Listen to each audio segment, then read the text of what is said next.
Punta kami doon guys, munguha kami ng dahon ng buli. Ito na yung puno ng buli guys, mga kami ng dahon ito. Gawin namin ng pugad ng manok.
Kalata ba? Pangkuha pa.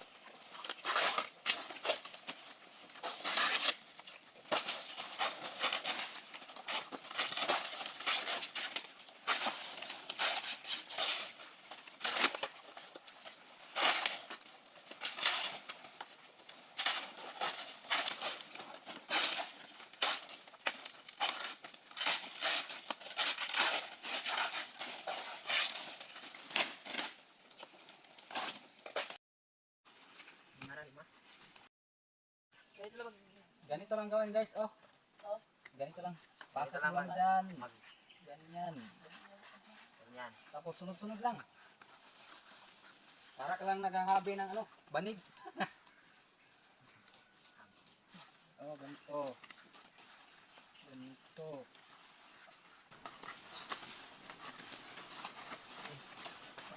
Ingat ha.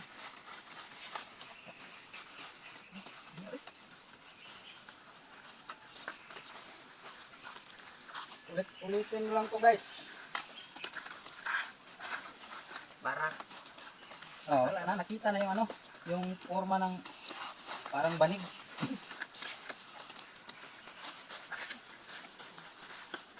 Dapat pantay-pantay yung dulo. Ay, ito yan.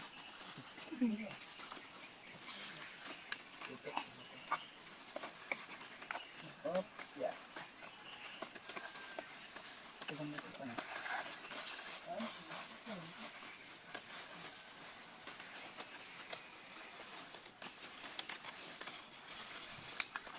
Parang ano.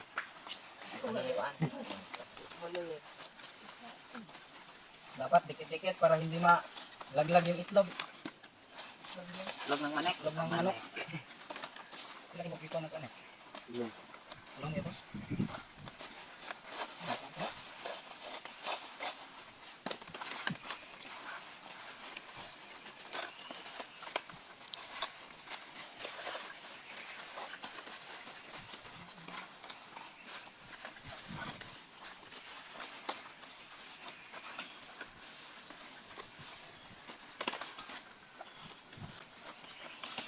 Anim yung pa dito, anim din yung pa doon. Kasi lang. Sakto na rin. Padon. Uba? Ano ko na ba ya? Ito ko na rin. Ito.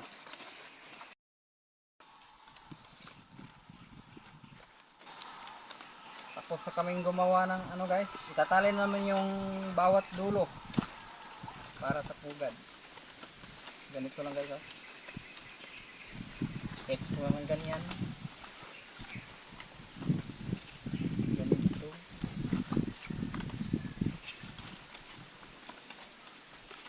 Tapos ano lang guys, lagyan mo lang ng konting lakas. Konting toyo. Tapos itali nyo. Dapat ito yung gagamitin niya, yung dulo ng ano. Dapat mahigpit. Ganito. Para hindi siya maano, masira pag nangitlog na yung manok. Yan, lock nyo lang.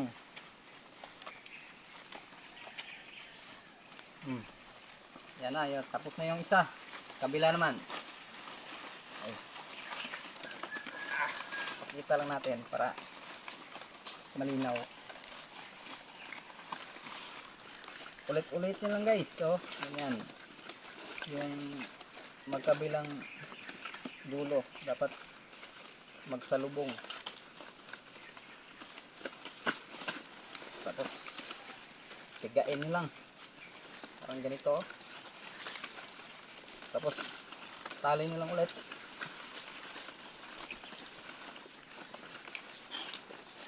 Dapat mahigpit. Flat nyo lang.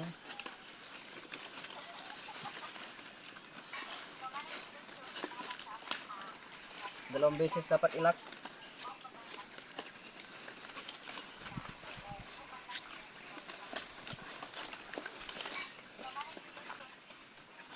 Parang sira.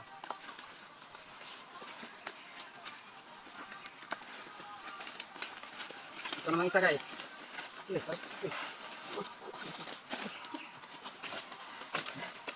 Ulit lang din guys yung proseso.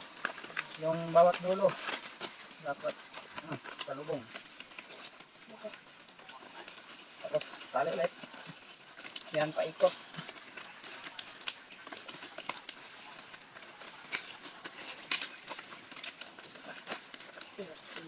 Matigas yung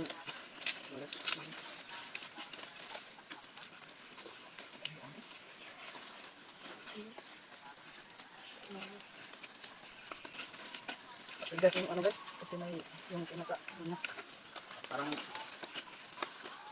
matigas maparte ng bulit.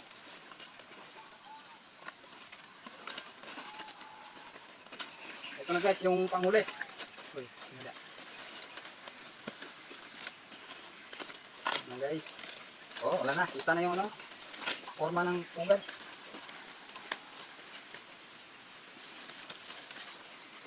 Tali na lang ulit.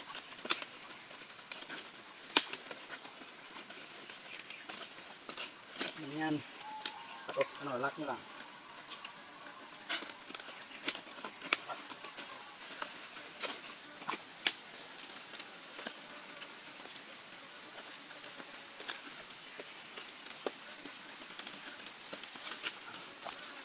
Ayan. Ito. Sabi ko. Tapos putulin. Tapos putulin yung bawal niya dulo. Para magandang tingnan. Tagabal kasi tingnan ito pag ganito.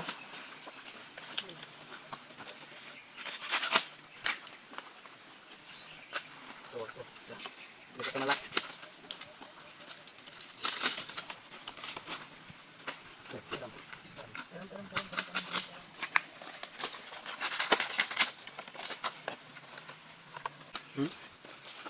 Lagyan. Ganito lang guys, oh. Lagyan na lang ng yung ano, damit na hindi na naggamit para hindi mabiyak yung itlog. Para yung manok pag nangitlog ano, komportable.